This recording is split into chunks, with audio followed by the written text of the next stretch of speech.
ఆదికాండము 40వ అధ్యాయములో ఉన్నటువంటి విషయాలని ఈ రోజున మనం ధ్యానం చేసుకుందాం. 39వ అధ్యాయము గడిచినటువంటి దినమున మనం విన్నాం. 1 నుంచి 6వ వచనం వాటికి మరి ధ్యానించడం జరిగింది. 40వ అధ్యాయం 41వ అధ్యాయంలో ఉన్నటువంటి రెండు విషయాల్ని క్లుప్తంగా తక్కువ సమయంలో మనం మాట్లాడుకుందాం. చాలా జాగ్రత్తగా చదివేటప్పుడు బైబిల్ చూడండి, తర్వాత దేవుని యొక్క వాక్యం వైపు మీరు ఇక సందేశాన్ని వినవలసిందిగా మనవి చేసుకుంటూ ఉన్నాం. ఆదికాండంలో 40వ అధ్యాయము 1 నుంచి 23 వచనాలు ఉన్నాయి. దీంట్లో 23 వచనాల్లో ఉన్నటువంటి విషయం ఏమిటంటే, మేలు పొందిన వారు మేలు చేసిన వారిని మర్చిపోవుట. ఏమిటంటే అది ఈ 23 వచనాల్లో ఉన్నటువంటి విషయం ఇది. అంటే మేలు పొందిన వారు అంటే వేరే వాళ్ళ సహాయం చేస్తే సహాయాన్ని మనం పొందుకున్నాం. రాత్రి అనుకుని ధర్మం చేయనప్పుడు వేషధారుల వల్లే మీరు బయటికి వెళ్ళి బోర ఉదించకూడదు, కుడి చేతితో చేసేది ఎడమ చేతికి కూడా తెలియకూడదు అనేటువంటి విషయాన్ని అది నేను చెప్పలేదు, కానీ యేసుక్రీస్తు ప్రభువారే ప్రజలకి శిష్యులకి ఆయన కొండ మీద ప్రసంగంలో చెప్తూ వచ్చారు. అయితే మేలు పొందిన వారు మేలు చేసిన వారిని మర్చిపోవటం అంటే ఈ 23 వచనాల్లో ఉన్నటువంటి మొత్తం కూడా రౌండ్గా ఉన్నటువంటి వచ్చిన సందర్భం అది. ఏమిటండి మేలు పొందినవేంది, మేలు చేసిన వారు ఎవరంటే, బహుశా మీరే ఉన్నారు, ఒక వ్యక్తికి సహాయం చేశారు, స్త్రీకే కావచ్చు పురుషులకే కావచ్చు, వారు ధనము కావచ్చు, ఆపదలో ఉన్నప్పుడు కావచ్చు, పలకరించే విషయాలు కావచ్చు, సపోర్ట్ చేసే విషయాలు కావచ్చు. మీరు వారికి సహాయం చేసిన తర్వాత ఒక చిన్న విషయం ఏమిటంటే వాళ్ళతో అంటారు, నీ పరిస్థితులన్నీ బాగున్నప్పుడు ఎప్పుడన్నా నాకు కూడా కొంచెం ఇబ్బంది అయితే నీవు నన్ను జ్ఞాపకం చేసుకో అని చెప్పి సాగపడం సహజమైన పరిస్థితి. ఇలాగ చెప్పిన తర్వాత మనం ఎవరైతే ఎవరికైతే మేలు చేశామో ఆ మేలు పొందిన వారు వెళ్ళిపోయి మంచి ఉన్నతమైన స్థితిలో ఉండి మంచి ఆదాయంతో అధికారంతో ఉన్నప్పుడు మన పరిస్థితిని జ్ఞాపకం చేసుకోకపోతే వాళ్ళని ఏమంటారు చెప్పండి? అవకాశవాదులు అనొచ్చు, నమ్మక ద్రోహులు అనొచ్చు, వాళ్ళ కృతజ్ఞత లేనివారని అనవచ్చు. కనుకనే దేవుడు మనకు సహాయం చేస్తున్నాడు, దేవుడు మనకు ఆశీర్వాదాన్ని ఇస్తున్నాడు, మనకు ఆరోగ్యాలు లేకపోతే ఆరోగ్యాలు ఇస్తూ ఉన్నాడు, ధనము లేకపోతే ధనాన్ని ఇస్తూ ఉన్నాడు, కుటుంబంలో ప్రేమ సమాధానము ఐక్యత లేకపోతే అవి కూడా దేవుడు మనకి ఇస్తూ ఉన్నాడు. ఇచ్చిన దేవునికి మనం ఎంత కృతజ్ఞత కలిగి ఉండాలా లేదా చెప్పండి? ఉండాలి. అందరూ చెప్పండి, ఒక్కళ్ళు చెప్పకూడదు. దేవుని స్తోత్రం అన్న హల్లెలూయా అని, హల్లెలూయా అన్న దేవుని స్తోత్రం అని అందరూ చెప్పాలి, ఒక్కళ్ళు చెప్పటం కాదు. అది అందరము పలికితేనే అది అర్థంగా ఉంటుంది. కనుకని దేవుని బిడ్డలైన వారము ఈ విషయాల్లో 1 నుంచి 23 దాకా ఉన్నటువంటి విషయాలు మీకు క్లుప్తంగా నేను చదువుతాను. 1 నుంచి 8 వచ్చినప్పటికి బైబిల్స్ ఉన్నవారు చూడండి, నేను చదువుతాను. అటు పిమ్మట ఐగుప్తు రాజు యొక్క పానదాయకుడు భక్ష్యకారుడును తమ ప్రభు అని ఐగుప్తు రాజు ఎడల తప్పు చేసిరి గనుక ఫరో పానదాయకుల అధిపతియు భక్ష్యకారుల అధిపతినైన తన 2 ఉద్యోగస్తుల మీద కోపపడి వారిని చెరసాల నుంచుటకై రాజు సంరక్షక సేనాధిపతికి అప్పగించాను. అది యోసేపు బంధింపబడిన స్థలము. ఆ సేనాధిపతి వారిని యోసేపు వశము చేయగా అతడు వారికి ఉపచారము చేసెను. వారి కొన్ని దినముల కావల నుండిన తర్వాత వారిద్దరు అనగా చెరసాల్లో బంధింపబడిన ఐగుప్తు రాజు యొక్క పానదాయకుడును భక్ష్యకారుడును ఒకటే రాత్రి యందు కల కనిరి. ఒకప్పుడు వేరువేరు భావములు కనెను, ఒక్కొక్కడు వేరువేరు భావము కలలు కనెను. తెల్లవారినప్పుడు యోసేపు వారి యొద్దకు వచ్చి వారిని చూడగా వారు చింతాక్రాంతులై ఉండిరి. అతడు ఎందుచేత నేడు మీ ముఖములు చిన్నబోయి ఉన్నవని తన యజమాని ఇంట తనతో కావాలి ఉన్నందున వారు ఫరో ఉద్యోగస్తులను అడిగాను. అందుకు వారు, మేము కలలు కంటిమి, వాటి భావం చెప్పగల వారెవరు లేరని అతనితో అనగా, యోసేపు వారిని చూచి, భావములు చెప్పుట దేవుని ఆధీనమే కదా, మీరు దయచేసి ఆ కళను నాకు వివరించి చెప్పుడనెను. చిన్న ప్రార్థన. ప్రేమ కలిగినటువంటి దేవానికి వందనాలు.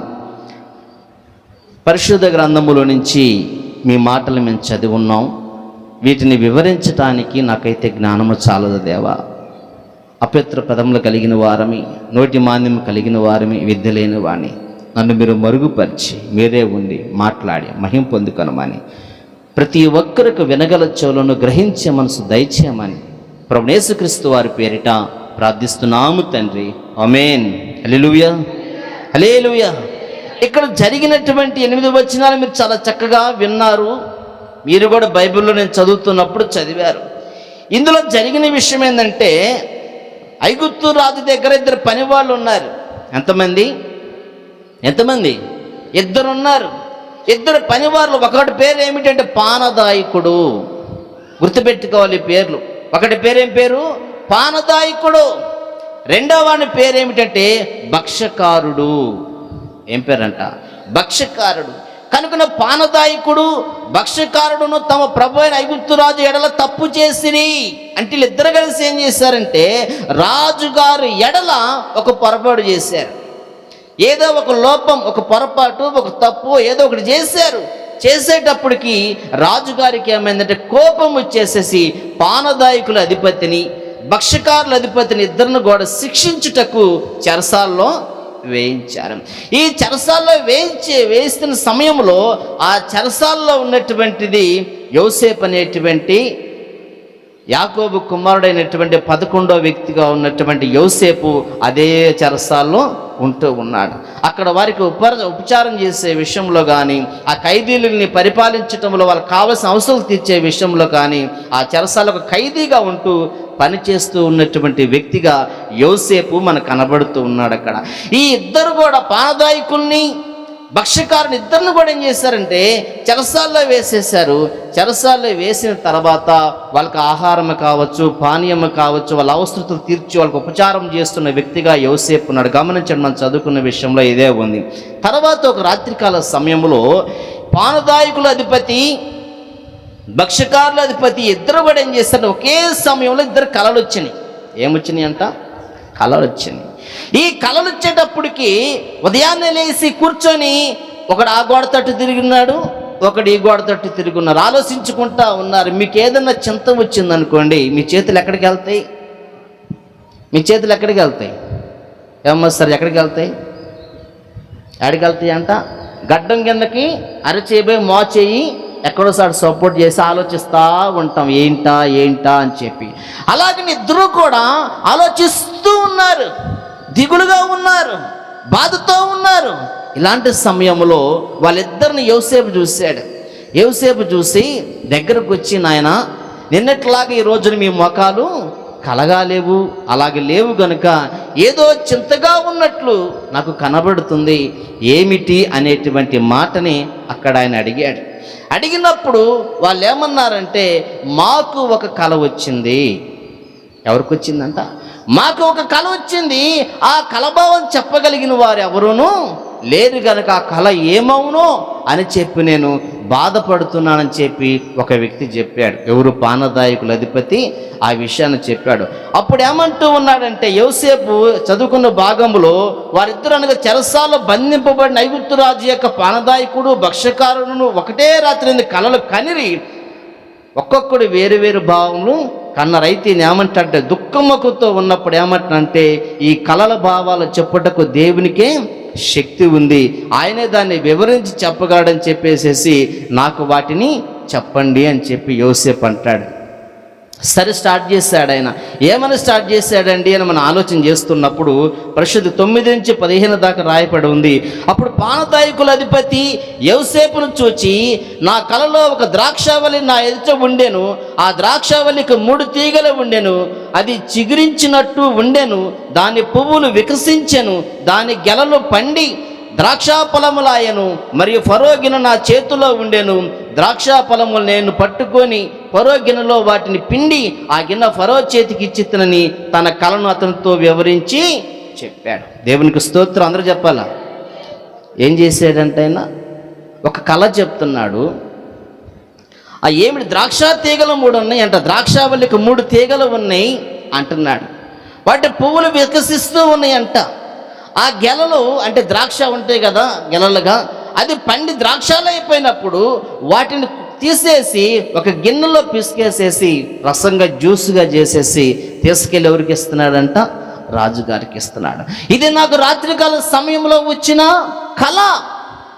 దీనికి భావం చెప్పగలిగిన వారు ఎవరూ లేరు. ఇది ఏమవును? ఒక పక్కన చూస్తే నా మీద శిక్ష వచ్చింది, రాజుగారి దృష్టికి నేను ఏదో ఘోరమైనటువంటిది చేశానని చెప్పేసి, ఒక తప్పు చేశానని చెప్పి తీసుకొచ్చి నన్ను చెరసాలలో వేశారు.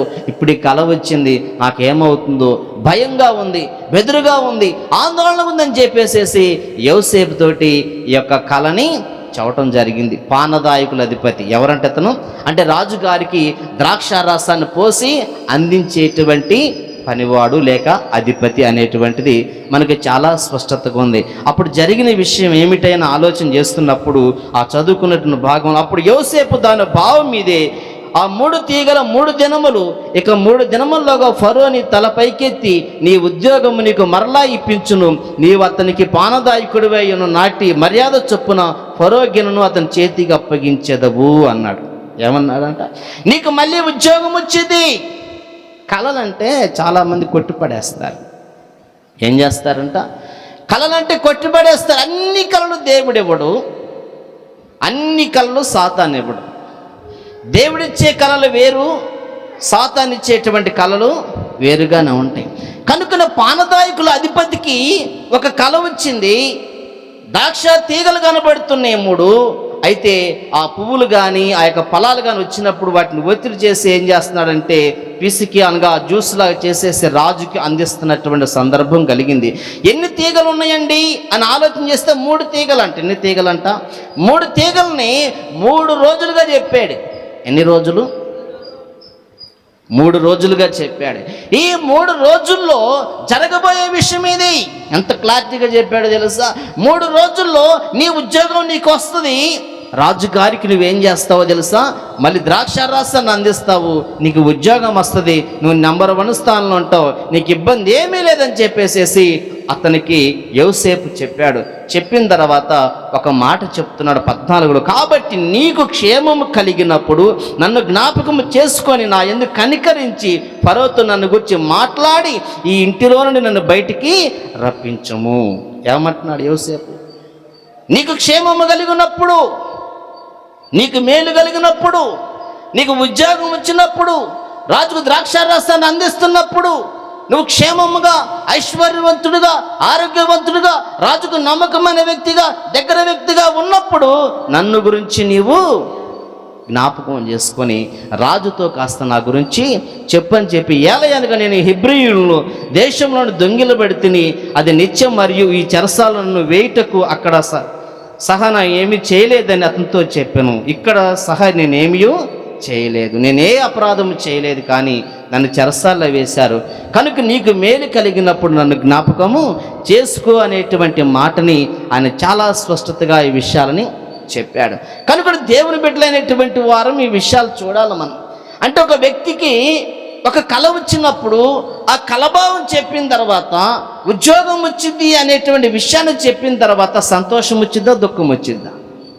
ఏమంటే సంతోషమే కదా. కనుక సంతోషం వచ్చింది, ఆనందం వచ్చింది, నా ఉద్యోగం నాకు వస్తుందా, అయ్యో మంచిది అనుకున్నాడు. లేదా చెరసాల నుంచి నేను బయటకు వెళ్తున్నాను, నాకు మళ్ళీ మంచి జీవితం నాకుంది, ఇంతే ఉండదో నా జీవితం అనుకున్నటువంటిది ఒక సందర్భం ఆయనకు ఆలోచన వచ్చింది. ఎప్పుడైతే యోసేపు యొక్క దాని కలభావాన్ని చెప్పాడో ఆయనకి మంచి ఆరోగ్యము, సంతోషము, ఆనందము, నా కుటుంబంతో నేను కలిసిమెలిసి ఇక ఉండగలను అనేటువంటి ఒక నిర్ణయానికైతే ఆయన రాగలిగాడు. కానీ సహాయం చేసిన తర్వాత యోసేపు అన్నమాట ఏమిటి? నేను హెబ్రీయుల దేశంలో నుండి వచ్చాను, నేను దొంగిల్లో పెడితే నేను ఏ నేరము కూడా చేయలేదు, ఇక్కడ చెరసాల్లో ఉన్నాను, కనుక నీకు మంచి స్థితి కలిగినప్పుడు క్షేమంగా ఉన్నప్పుడు నన్ను జ్ఞాపకము చేసుకొని నా గురించి రాజుగారు కొంచెం రికమెండేషన్ చేసి నన్ను బయటికి తీసుకొని వచ్చుటకు సహాయం చేయి అంటే, ఈయన కలభావాన్ని చెప్పిన దానికి కృతజ్ఞతగా ఏమడిగాడంట ఆయన? నన్ను చెరసాల నుంచి బయటికి రావటానికి నువ్వు రాజుగారి కొంచెం రికమెండేషన్ చేయి, అంతకన్నా నాకు ఏమి వద్దు అని చెప్పి ఆయన ఆ మాట చెప్పాడు. సరే, కళ చాలా మంచిగా ఉంది, మంచి ఆరోగ్యకరంగా ఉంది, ఇబ్బంది ఏం లేదు. భలేవాడివి నీవు. ఎలాంటి వాడంట? భలేవాడివి నీవు, నీవు నాకింత సహాయం చేశావు, నేను చెరసాల్లో ఉన్నవాడిని బయటకు వస్తాడని చెప్పావు, నీవు 3 రోజుల్లో మళ్ళీ నాకు ఉద్యోగం వస్తుందని చెప్పావు, ఇంతకంటే నాకు మేలు చేసేవాళ్ళు ఎవరున్నారు? జరగబోయేదాన్ని అక్షరాలుగా చెప్పావు నీవు. ఖచ్చితంగా నాకు ఆ మేలు జరిగితే, నేను ఐశ్వర్యంగా క్షేమంగా గనుకుంటే మొదటగా నీ గురించి నేను చెబుతాను. ఎవరి గురించి? యోసేపు గురించి, నీ గురించే నేను చెప్తాను. నువ్వేం భయపడవద్దు, నువ్వు నాకు చేసిన సహాయానికి నేను నీకు సహాయం చేస్తాను అనే మాటని ఆయన చెప్పాడు. చాలా సంతోషం. రెండో విషయం ఏమిటని ఆలోచన చేస్తే, రెండో వ్యక్తికి ఆశ కలిగింది. ఎవడు? భక్ష్యకారుల అధిపతి ఉన్నాడు కదా, అతను కూడా ఆశ కలిగి ఏమంటున్నాడంటే, అయ్యా రాత్రి నాకు కూడా ఒక కల వచ్చింది. ఎవరికి వచ్చిందంట? విన్నవాడితను? మీరు చెప్పాలండి. కనుక రెండో వ్యక్తి భక్ష్యకారుల అధిపతి అట్ట. ఈ అధిపతి ఏం చేస్తున్నాడంటే, ఆశ కలిగి అరే వాడు కలభావం చెప్పేసేసాడు, కళ చెప్పగానే వాడికి ఉద్యోగం వచ్చిందంట, నాకు కూడా కళ వచ్చింది కదా, నా కళను కూడా చెబితే, దాని భావం చెబితే నా పరిస్థితి కూడా బాగుండి నేను కూడా జైల్లో నుంచి బయటికి వస్తాను ఆశ కలిగి ఆయనతో, ఎబ్రీలతో ఆయనతో మాట్లాడుతూ యోసేపుతో, అయ్యా నాకు కూడా ఒక కళ వచ్చింది. ఏమొచ్చిందంట? నాకు కూడా ఒక కళ వచ్చింది, దయచేసి నాకు కూడా ఆ కళని దాని భావం ఏంటో చెప్పవా అని చెప్పేసి ఆయన అడిగినప్పుడు 16 నుంచి 19 వచ్చిన దాకా నేను చదువుతున్నాను, చూడండి. అతను తెలిపిన భావం మంచిదని భక్ష్యకారుల అధిపతి చూచి అతనితో ఇట్లా, నేను కలకంటిని, ఇదిగో తెల్లని పిండి వంటలు గల 3 గంపలు నా తల మీద ఉండెను, మీది గంపల్లో ఫరో నిమిత్తము సమస్త విధములైన పిండి వంటలు ఉండెను, పక్షులు నా తల మీద ఉన్న గంపలో నుండి వాటిని తీసుకొని తినుచుండెను. అందుకు యోసేపు దాని భావం మీదే, ఆ 3 గంపలు 3 దినములు, ఇక 3 దినముల్లోగా ఫరోని ఎదుట నీ తలను పైకెత్తి మ్రాను మీద నేను వేలాడదీయించును, అప్పుడు పక్షులు నీ మీద నుండి నీ మాంసం తినివేయనని ఉత్తరమిచ్చెను. కళలు 2 గమనించాలని. 2 అధిపతులే, రాజు దగ్గర పనిచేసే వాళ్ళే. కానీ ఒకడికి ఏమొచ్చిందంట? మరణం వచ్చింది. ఒకడికి ఏమొచ్చిందంట? జీవం వచ్చింది. ఒకడికేమో ఉద్యోగం వచ్చింది, ఒకడికేమో జీవితమే భూమి మీద లేకుండా వెళ్ళిపోతుంది. ఇది యోసేపుకు చెప్పగానే 3 గంపలు అన్నాడు 3 రోజులు, 3 తీగలు అన్నాడు 3 రోజులు, తెల్లని పిండి వంటలు ఫరోకు సంబంధించినటువంటి అన్నాడు. తన తల మీద వెత్తగా అక్కడన్నీ ఆకాశ పక్షులు వచ్చి వాటిని తీసుకొని తింటుని అనగానే, 3వ దినమున నీ యొక్క తలని మ్రాను మీద వెతుతాడు, ఆకాశ పక్షులు వచ్చి నీ మాంసాన్ని తింటాయి అని చెప్పాడు. అయితే ఇది జరిగిపోయింది.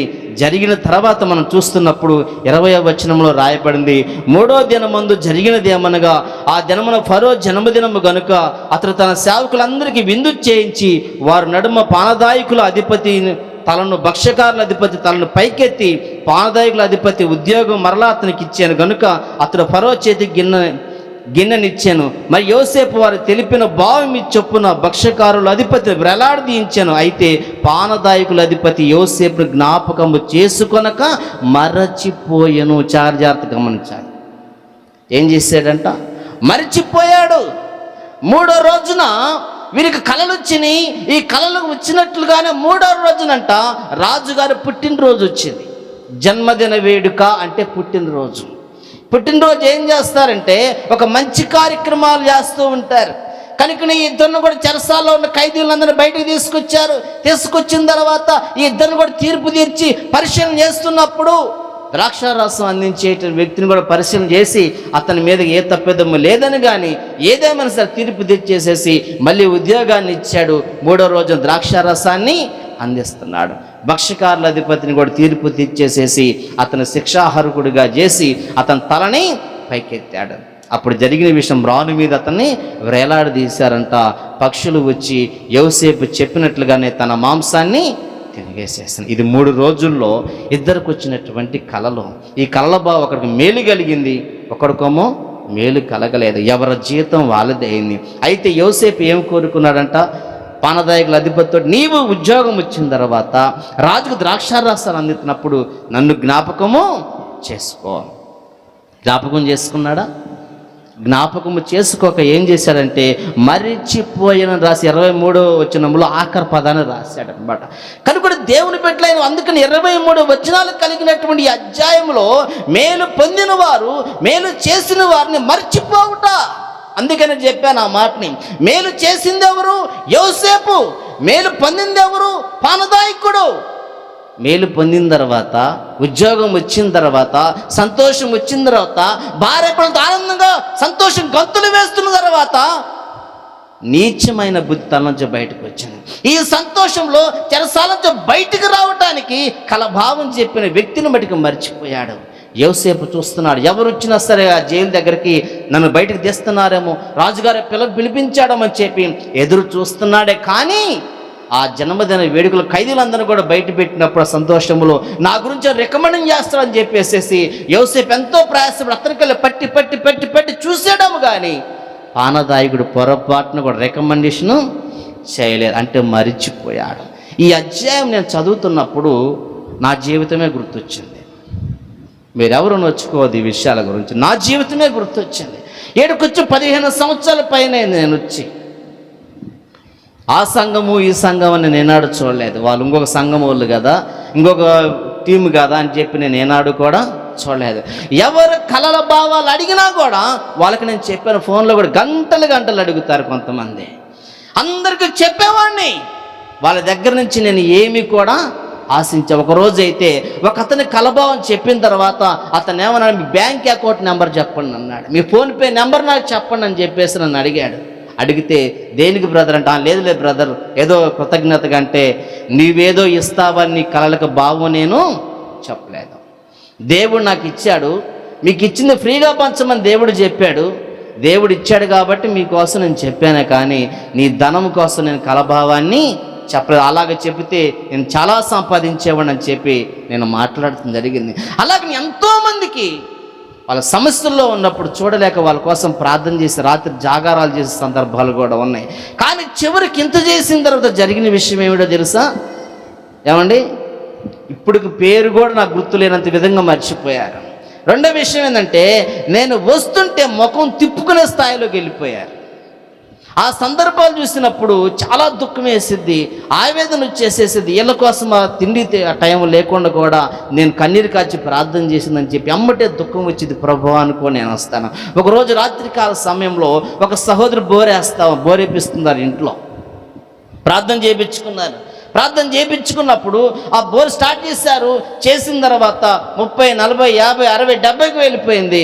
కానీ నీళ్లు పడలేదు, పొడే వస్తున్నప్పుడు అప్పుడు ఫోన్ చేసి, అన్నయ్య నీళ్లు పడలేదు అన్నయ్య, ఇది పరిస్థితి అని చెప్పి, పొడే వస్తున్న పలుకురాయబడిందంట అని చెప్పేసి అంటున్నప్పుడు నేను అప్పుడు అన్నం తిందామని కూర్చున్నాను. అలా పాప వచ్చింది, అప్పుడే కృప హాస్టల్ని చదువుకుంటూ ఉండిపించింది. వస్తే ఆదివారం రోజు అందరూ కలిసి భోజనం చేద్దామని చెప్పేసి ఇంట్లోకి వెళ్ళి కూర్చున్న తర్వాత ఎంబటే ఫోన్ వచ్చింది. ఏదైనా అసలు పడిద్దో లేదో అనిపిస్తుందని చెప్పి ఏడుస్తూ మాట్లాడితే, వాళ్ళ ఇంట్లో వదిలిపెట్టి మీరు భోజనం చేయని అని చెప్పి నేను వచ్చి బలిపెట్టిన దగ్గర కూర్చొని ప్రార్థన చేస్తూ ఉన్నాను.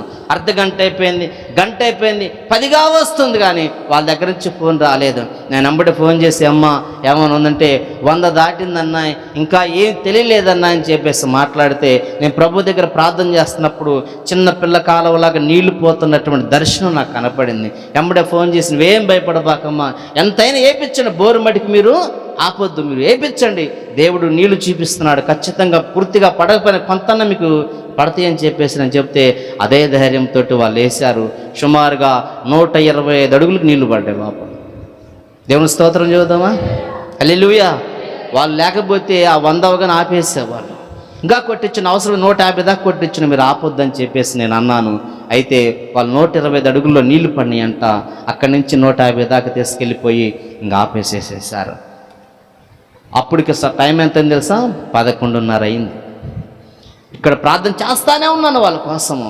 ఈ 11 అయిన తర్వాత పిల్లలు తిన్నారో లేదని చెప్పి నేను పోతే వీళ్ళు ఎక్కడోళ్ళు అక్కడ పండుకున్నారు. ఎక్కడ మధ్యలో పెట్టిన ఇంట్లో ఆ చికెన్ కూడా తెచ్చాను. ఆ రోజు అందరం కలిసి తినాలనుకున్నాం. ఏమి ఇటు పండుకుందో ఆమె అటు పండుకుంది. బాధ వేసిందనమాట. అరే వీళ్ళని కూడా తినకుండా నా కోసం ఉన్నారని చెప్పి.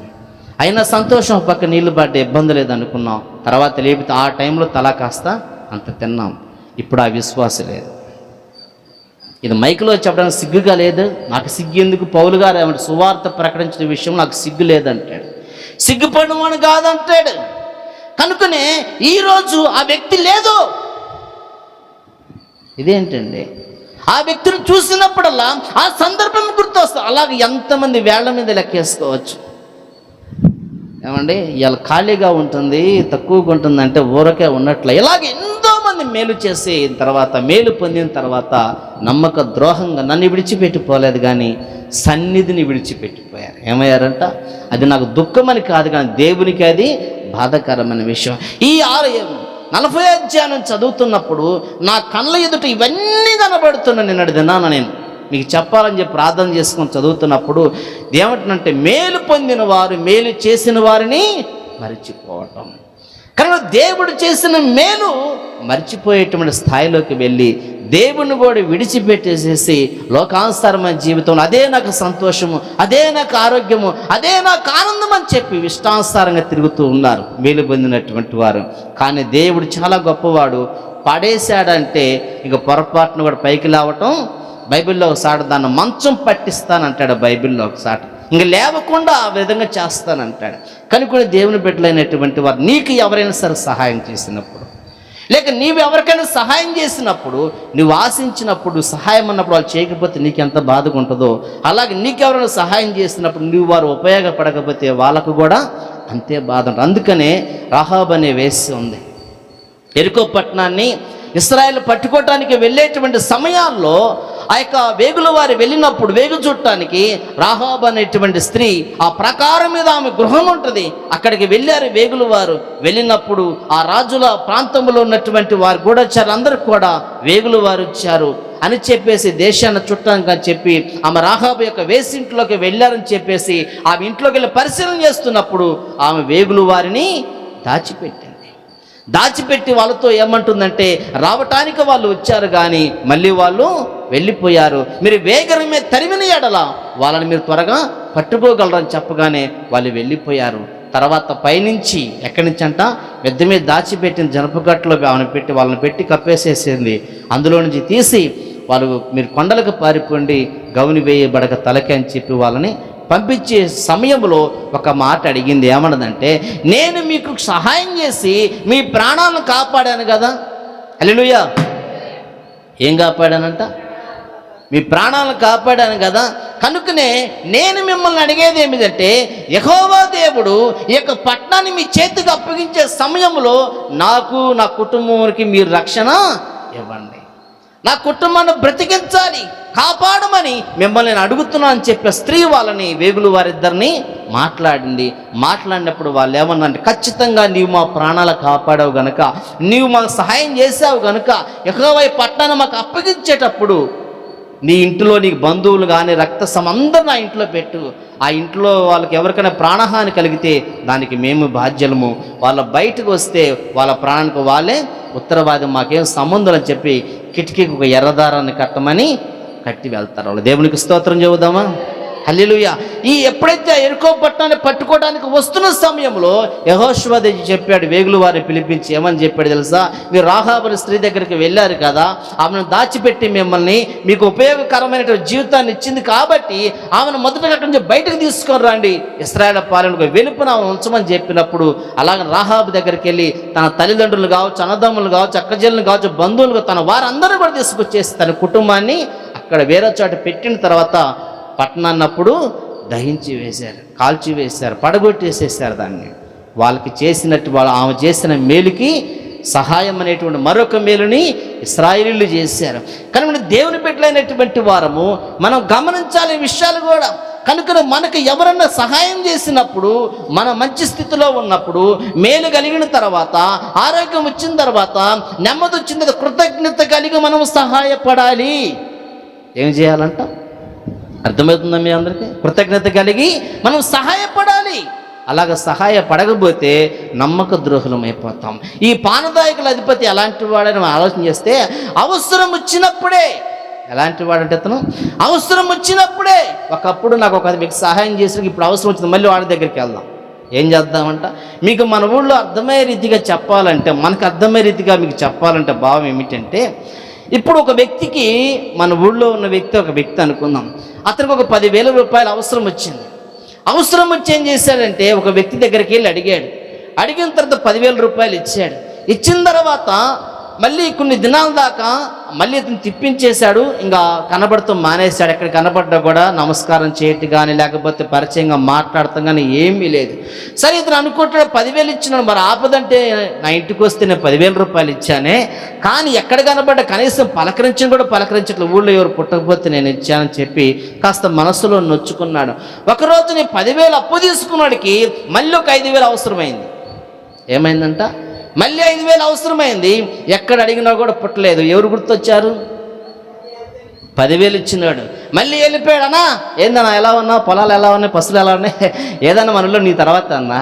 అదేంట్రా అలా మాట బలవాడు అన్న, ఊళ్ళో గుట్టలు చెప్పు టీ క్యాంటీన్ దగ్గర నీ తర్వాత అన్నా అని కాసేపు పంపు కొట్టిన తర్వాత ఏంట్రా వచ్చా ఎలాగంటే, అన్న మన 10,000 ఇచ్చాను, భలే సహాయపడిందన్న, ఒక 5,000 ఉంటే ఇస్తావా? ఇదేంట్రా? లేదన్నా ఒక 5,000 ఉంటాయి అన్న. మళ్ళీ అంటే అవసరం వస్తేనే ఆ వ్యక్తి మనకు గుర్తొస్తాడు. ఎవరు గుర్తొస్తారంట? అవసరం వస్తేనే ఆ వ్యక్తి గుర్తొస్తాడు, లేకపోతే ఆ వ్యక్తి గుర్తురాడు. ఈ పానదాయకుడు కూడా ఎలాంటి వాడండి మనం ఆలోచన చేస్తే, అవసరం వస్తేనే గుర్తొస్తారు. ఎవరు వస్తారంట? అవసరం వస్తేనే గుర్తొచ్చేటువంటి పరిస్థితి అని చెప్పేసేసి దేవుని యొక్క వాక్యంలో చాలా స్పష్టతగా మనకి కనపడుతుంది. ఏమిటండి అదంటే 41వ అధ్యాయంలో చూడండి. 41వ అధ్యాయంలో 8వ వచనాన్ని నేను చదువుతున్నాను. మళ్ళీ అక్కడ ఉన్నటువంటి సందర్భాన్ని 8వ వచనము చూడండి. ఆదికాండము 41వ అధ్యాయము 8వ వచనం నేను చదువుతున్నాను. తెల్లవారినప్పుడు అతని మనసు కలవరపడిన గనుక అతను ఐగుప్తు దేశం శకున గాండ్రనందరినీ అక్కడికి విద్వాంసులందరినీ పిలువనంపి ఫరో తన కళను వివరించి వారితో చెప్పిన కానీ ఫరోకు వాటి భావం తెలపగలవాడెవడోనూ లేకపోయాను. నేనేం చెప్పాను ఇప్పుడు మీకు? 5,000 అవసరమైనవి. గుర్తుపెట్టుకోండి ఈ విషయాన్ని. నేను బైబిల్లో చెప్తున్నాను, బయట కూడా ఉన్న విషయాన్ని చెప్తాను. మీరు రెండు టాలీ చేసుకుని అర్థం చేసుకోవడానికి ప్రయత్నం చేయండి. 10,000 ఇచ్చినప్పుడు చక్కగా తెచ్చుకున్నాడు, మళ్ళీ కట్టేశాడేమో కానీ తర్వాత ఆ వ్యక్తిని మర్చిపోయాడు. ఎక్కడ కనపడ్డాయన్నా బాగున్నామని పొరపాటు పలకరించడం లేదు. నువ్వేంట్రా నీ డబ్బులు నీ కట్టేసిన ఉడిదోస నీతో అన్నట్టుగా వెళ్ళిపోతూ ఉన్నాడు. కానీ మళ్ళీ 5,000 అవసరం వచ్చినాయి, ఎక్కడ పుట్టగత్తు లేవు. మళ్ళీ పోయి మళ్ళీ కాకాబెట్టి కాస్త పంపు కొట్టి ఏం చేస్తున్నాడంటే మళ్ళీ 5,000 రూపాయలు అడగటం ప్రారంభం చేశాడు. ఈడు కృతజ్ఞత లేనివాడు. ఏం వాడంట? కృతజ్ఞత లేనివాడు. రెండోది అవసరానికి వాడుకునే టైప్. అవసరం వస్తే పోయి కాళ్ళను పట్టుకుంటాడు అంటారు కదా, అందితే జుట్టు అంటే అందకపోతే కాళ్ళు. ఆ టైప్ వాడు పానదాయకుడు అనేటువంటి ఆ టైప్ మనుషులు క్రైస్తవులు ఎవరు కూడా ఉండకూడదు. నీ మాట అవును అంటాను, రాత్రి చదువుకున్నాం. నీ మాట అవునంటే అవును, కాదంటే కాదు. రెండు పద్ధతులు ఉండాలి. అట ఇట అనే రీతిగా ఉండాలి, కానీ వేరే రీతిగా మాట్లాడేటువంటి స్వభావాలు ఉండకూడదు. అయితే 8వ వచనంలో 41వ అధ్యాయంలో ఏమన్నా, తెల్లవారినప్పుడు అతని మనసు కలవరపడిన గనుక అతను ఐగుప్తు శకునగాండ్రనందరినీ అక్కడికి విద్వాంసులందరినీ పిలిపించి ఫరో తన కళను వివరించి వారితో చెప్పిన కానీ ఫరోకు వాటి భావం తెలపగలవాడు ఎవడనూ లేడు. ఫరో గారి కంటే కళ వచ్చింది. ఈ ఫరో గారి కళ వచ్చేటప్పటికి ఆ దేశం విద్వాంసులందరినీ, గారడీ విద్య కలిగిన వారందరినీ, శకునగాండ్రందరినీ కూడా పిలిపించేసి ఫరో గారు ఏం చెప్పారంటే ఒక కళ చెప్పాడు. అబ్బా ఇది నా కళ, మరి కళభావము మీరు చెప్పండి అంటే వాళ్ళు ఏమంటున్నారంటే మాకు అర్థం కావట్లేదు రాజా అంటున్నారు. ఏమంటున్నారంటే మాకు అర్థం కావట్లేదు, లేకపోతే ఆ కళకి వ్యతిరేకకరంగా ఏదో చెప్తున్నారు కానీ మీరు చెప్పింది కరెక్ట్ కాదు, నాకెందుకు ఆ కళ అదని అనిపించట్లేదని ఫరో గారు మాట్లాడుతూ ఉన్నాడు. ఇలాంటి సందర్భంలో ఉన్నప్పుడు జరిగిన విషయం ఏమిటని ఆలోచన చేస్తే ఉన్నాడుగా ద్రాక్షారసాన్ని అందించేటువంటి బాయ్, 10,000 రూపాయలు మొదలు తీసుకున్నాడు ఉన్నాడు కదా, అక్కడ మేలు పొందినాడు, కలభావం చెప్పించుకున్నాడు, రాజు దగ్గర ద్రాక్షారసం అందిస్తూ ఉద్యోగం తీసుకొని చక్కగా ధనం సంపాదించుకో పిల్ల పాపంతో సంతోషంగా గడుపుతూ సహాయం చేసి మర్చిపోయి కృతజ్ఞత లేనివాడు ఉన్నాడు కదా. వాడికి బలి పెరిగింది. ఈ దేశంలో ఉన్న జ్ఞానులు కానీ విద్వాంసులు కానీ వీళ్ళందరూ చెప్పలేకపోతున్నారంటే ఇట్లా బుర్ర 2 సార్లు కొట్టుకుని టింగ్ను ఎలిగినట్టుంది. రాజా మీరు కోపగించుకొని మీరు నన్ను చెరసాల్లో వేశారు కదా, చెరసాల్లో వేసినప్పుడు హెబ్రీడు ఒకడు ఉన్నాడు చెరసాల్లో, వాడు నా కలభావం చెప్పాడు. ఏం చెప్పాడురా నీ కలభావం అంటే, నాకు ఇలా ద్రాక్ష తీగల మూడని, ఆ పువ్వులని, ఆ గెల్లని కనబడ్డాయి, వాటన్నీ కూడా తీసి జ్యూస్లా చేసి నీకు అందిస్తున్నట్టు నాకు వచ్చింది. ఆ కళ చెబితే చక్కగా నాకు 3వ రోజు ఉద్యోగం వచ్చింది అన్నాడు. నాకు అలాగనే వచ్చింది. ఆ భక్ష్యకారుడు కోమో ఆ 3 గంపల్లో పిండంట్లుని అని చెప్పాడు. అవన్నీ కూడా పక్షులు తింటున్నాయి అంటే 3వ రోజు ఫరోని తనను పైకెత్తాడు, నీ ఉరిదీస్తాడని, తర్వాత పక్షుల్ని మాంసం తింటని చెప్పాడు. వాడు చచ్చాడు, నాకు ఉద్యోగం వచ్చింది. కనుక నీ కలకి ఎవడన్నా భావం చెప్పగలిగిన వాడు ఉంటే ఆ హెబ్రీయుడు తప్ప ఇంకెవరో లేరని చెప్పాడు. ఇది స్వార్థపూరితంగా చెప్పాడు అనుకోవాలా ఏమండి?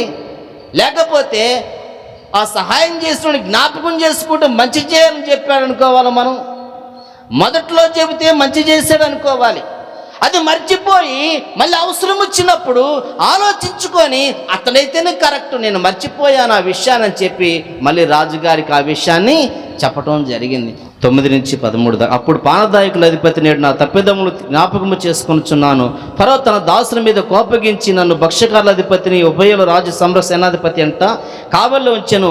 ఆ రాత్రి వేళ అక్కడ మేమిద్దరం కలకంటి ఒక్కొక్కడు వేరు వేరు భావన కలగనుక ఆ రాజు సమ్ర సేనాధిపతి దాసుడైన హెబ్రీయుడిని అక్కడ ఉన్నాడని చెప్పి అతన్ని పిలవనంపించు అనేటువంటి మాటని చాలా స్టోరీ ఉంది, అందుకే నేను దాన్ని చదవట్లేదు. కనుక ఆ 13వ వచనంలో అంటాడు, అతను మాకు ఏ భావం తెలిపినో ఆయా భాషల చొప్పున జరిగెను.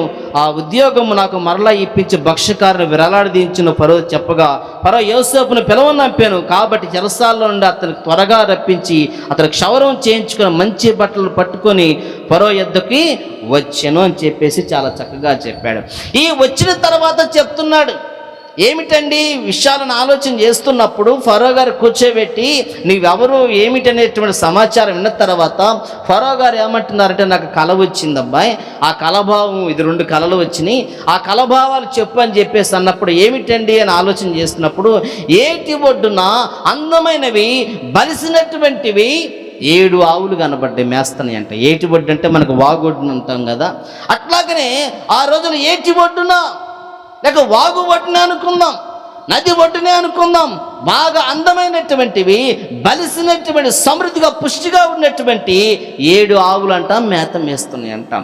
తర్వాత అంట అక్కడి నుంచి మళ్ళీ ఒక 7 ఆవులు వచ్చినాయి, చూపుకు వికారంగాను బాగా బక్క చిక్కిపోయి రేపమాప సచ్చేటట్టుకున్నాయి అంట 7 ఆవులు. ఈ 7 ఆవులు వచ్చేసేసి బాగా బలిసినటువంటి 7 ఆవులని ఏం చేసినాయి అంట, తినేసేసేసినాయి. తినేసిన తర్వాత ఎలా ఉండాలి? మీరు పశువులు తీసుకుని వెళ్తారు కదా, ఉదయాన్నే తీసుకెళ్ళి వాటిని మేపుతారు. మేపిన తర్వాత ఇంటికి వచ్చేటప్పుడు ఏమి లేస్తుంటాయి, వాటికి లెగుస్తాయి కదా, మేత తిన్న తర్వాత లెగుస్తాయి కదా, డక్కలు లెగుస్తాయి కదా. అలాగే పుష్టిగా ఉండాలి కదా. 7 ఆవులు వచ్చి 7 ఆవుల్ని బక్క చిక్కిని వచ్చి 7 బాగా పుష్టికరంగా ఉన్న వాటిని భుజించిన తర్వాత కూడా అవి అదే స్థితిలో ఉన్నాయంట. అది ఆయనకి బాగా దుఃఖాన్ని బాధను కలిగించిందని చెప్పేసేసి ఈ విషయాలు చెప్పుకుంటూ వచ్చాడు. రెండవ విషయం ఏంటంటే పుష్టిగల 7 వెన్నెలు అని రాశాడు. ఏమిటంట 7 వెన్నెలు అని చెప్పాడు. పుష్టి కలిగినటువంటి ఒక దొడ్డుని 7 వెన్నెలు పుట్టి ఉన్నాయంట. తర్వాత అంటాడు పిలవెన్నెలు అని రాశాడు. మళ్ళీ 7 పినవెన్నులు అని రాసేసాడు. ఈ పిలవెన్నులు అనేటువంటి 7 పుట్టి పుష్టి కలిగినటువంటి వాటిని ఈ 7 కూడా భుజించేసినాయి, కానీ వాటిలో ఎలాంటి మార్పు చేర్పులు లేవు అనేటువంటి మాటని ఈ విధంగా తెలుసుకుంటూ వచ్చాడు. కనుక దేవుని యొక్క వాక్య భాగంలో ఆయన చెప్పినటువంటి విషయం ఏమిటండి యోసేపు గారు అని అంటే, ఈ కలల భావాన్ని దేవుడు ఆయనకు అనుగ్రహించాడు. ఎందుకంటే 17వ సంవత్సరం వయసులోనే దేవుడు ఆయనతో మాట్లాడటము ప్రారంభం చేశాడు.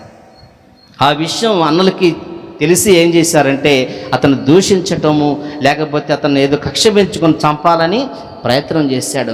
దేవుడు అతను తోడే ఉన్నాడు కనుకనే తన కాపాడుకుంటూ అనేక శోధన నుంచి కూడా విడిపించుకుంటూ వచ్చి గొప్ప జ్ఞానాన్ని దేవుడు ఆయనకు ప్రసాదించాడు.